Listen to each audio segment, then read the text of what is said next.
Guys, Bob McBride, Black Powder TV. So I'm gonna do a quick video. Had another subscriber request to do a sort of a spotlight on the Kibler squirrel rifle that you guys have seen right here. So I thought I'd do that real quick.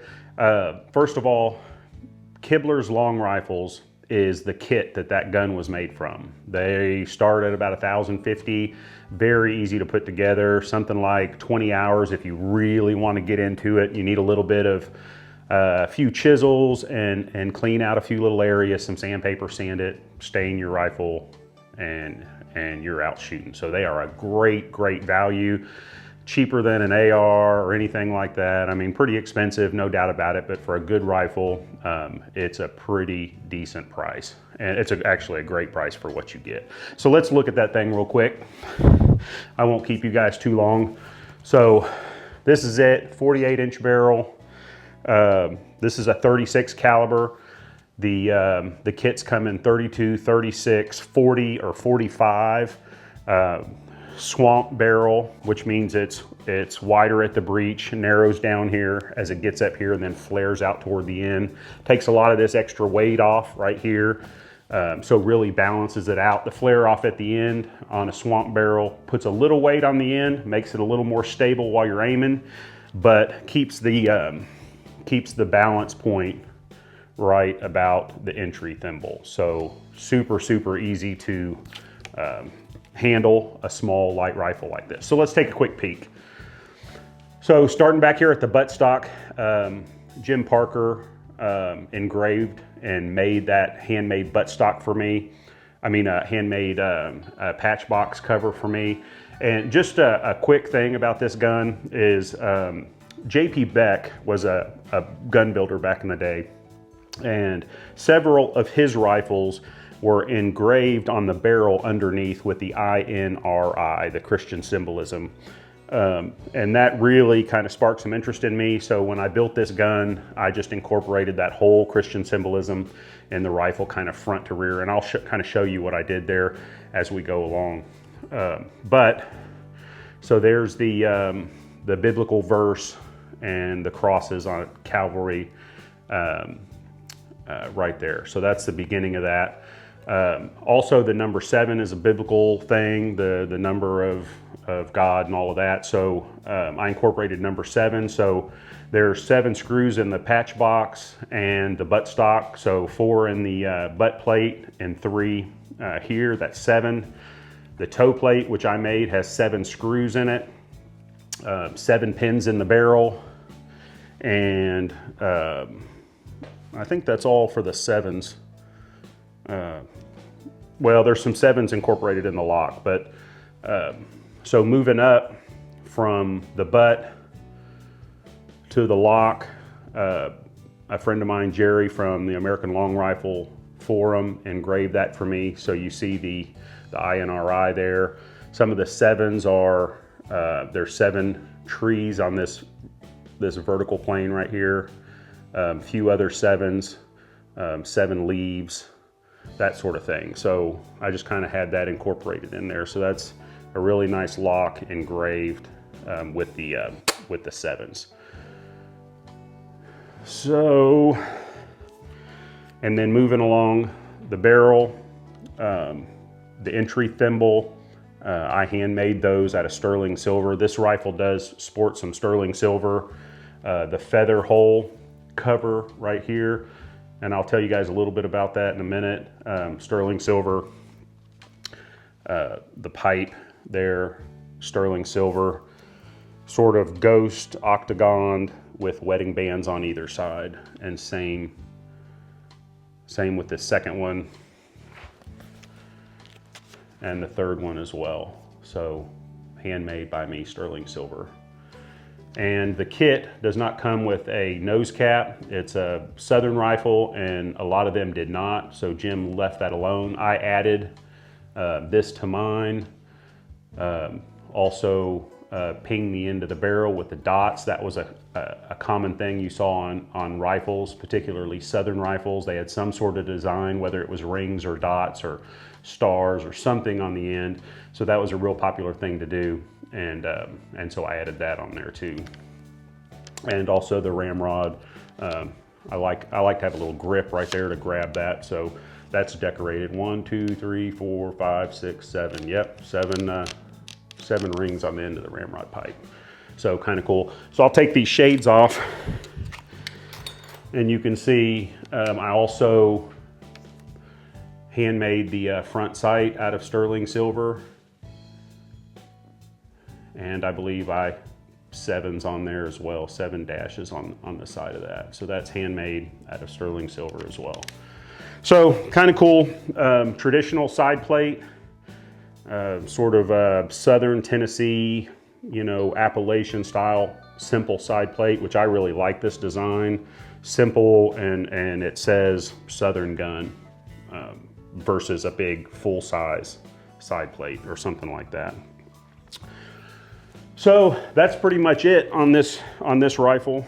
Some of the lock engravings that he did, the touches is pretty cool. The top of the screw, the top of the cock jaw there, the screw, also the screw over here, the lock screw, engraved as well. So that's fun to have a little engraving on there. I'm kind of a plain gun guy, but this is kind of neat. Now the finish, you can see this is kind of aged and made to look worn. There's no stain on this gun at all. It's finished with aqua fortis, which you apply and then heat, and it blushes out this nice color. It's a traditional way it was done, and it really turns out nice. Jim Kibler sells bone black. You mix in with your finish, and you can touch areas that would darken. You'll notice that this lock side is darker than this side, and it's where you get your black powder residue build up, and it goes dark over time. So some of the low areas I've darkened along the lock here to give it a little age. In here, darkened to give a little age. So the overall effect is your maple stripe, but you see a lot of dark in there. And so that gives it, you know, it gives it a nice, well-worn look to it. So I think it looks really nice.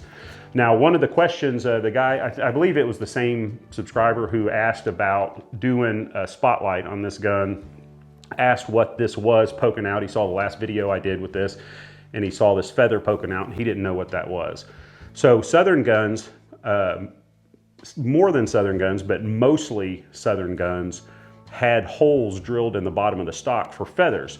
So back 18th century, even 19th century, there was a lot more birds everywhere. So songbirds were everywhere by the millions, and on a nice windy summer day, little tiny feathers were just moving across the ground with the wind. They were everywhere.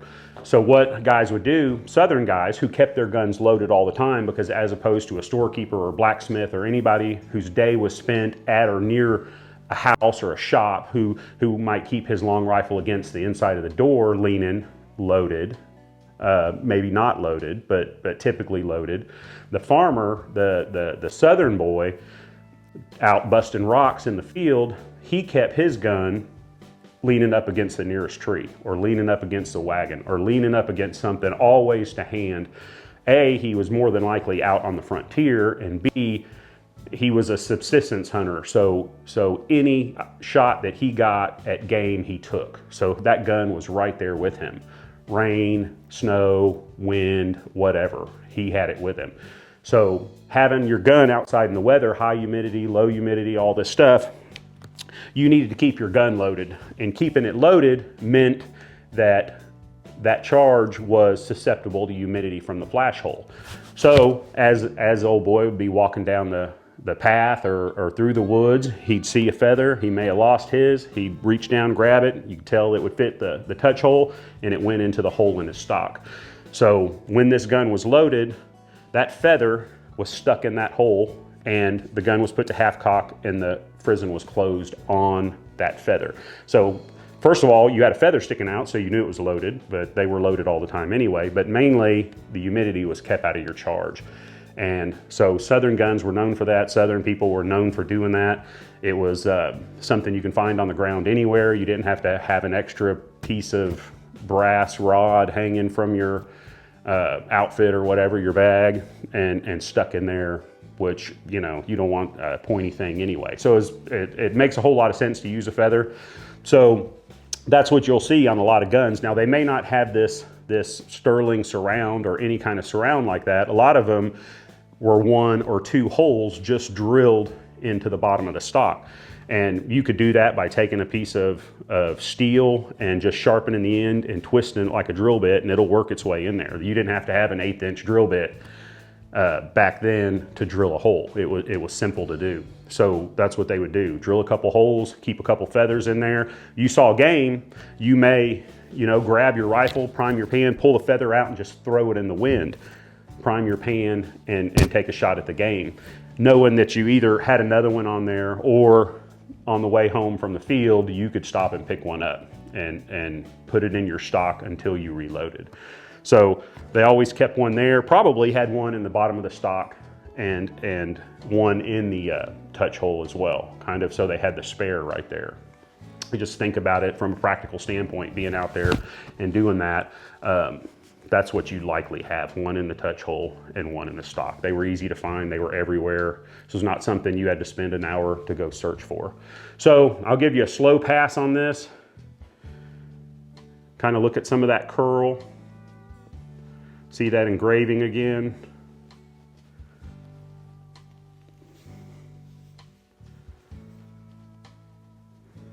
So really thin and small rifle. You can see how little that is. And just kind of look at my finger and look at the thickness of that barrel. It's a very small, very lightweight rifle. Easy to walk through the woods with, easy to carry, easy to sling over your shoulder, weighs nothing. You know, it's a great gun, and I love the slim Southern gun. So anyway, that's it. Spotlight on the Kibler SMR, Kibler's Longrifles. I think they're 1,050 and you can upgrade to a little fancier stuff, but typically they weren't maple like this. I just upgraded to this because I like this. Jim or Catherine found this stock and told me about it, and so I wanted this piece of wood. But typically you'd get it in walnut, and that's what they were typically made out of, and that's not an upgrade. So 1,050 for a really historically accurate, architecture-wise long rifle is a heck of a deal from Kibler's Longrifles. So go check them out at kiblerslongrifles.com. And they've got some beautiful pictures in there. I think this may even be in there, or on his Facebook, I don't remember. But oh, I also did some, you know, some lines in the cheek piece. That was typically done in one form or another. So that's the gun. Hope that's a good enough view of it for you guys. And we'll get this thing out and shoot it as soon as that carpal tunnel surgery heals up. See that bruise? I am toast, man. That sucks. But we'll be out there before long. Thanks, guys. We'll see you. Bye.